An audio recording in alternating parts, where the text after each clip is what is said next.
What is perhaps most unsettling about this history is how it was intertwined with everyday life. For many Americans, attending a carnival was a regular part of summer fun, a family outing, a chance to enjoy rides and games. Yet behind the bright lights and festive music lay a legacy of cruelty that many were unaware of at the time. The very act of laughing at these spectacles contributed to a social order in which exploitation was accepted as entertainment.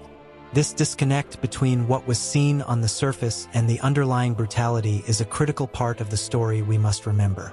The carnival environment was also a space where stereotypes were both created and perpetuated. Posters, newspaper articles, and advertisements from the era often depicted caricatures of people from marginalized communities. These images weren't just harmless fun. They were carefully constructed to dehumanize and belittle entire groups.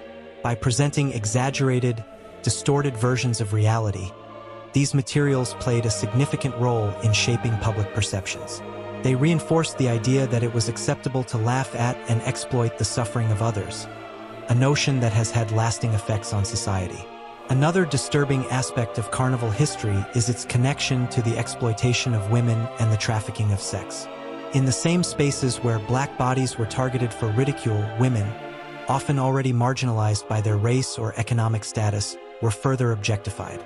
Research has shown that there was a troubling overlap between the world of carnival entertainment and illicit sex trafficking. Women were frequently forced into roles that emphasized their physical appearance and vulnerability, serving as both objects of desire and objects of scorn.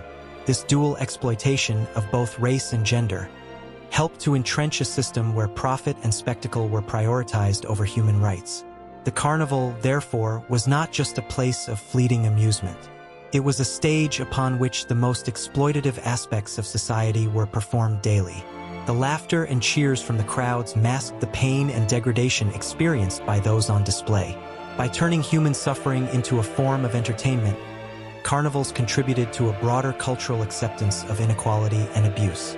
Understanding this history is essential for recognizing how these past practices continue to influence our present.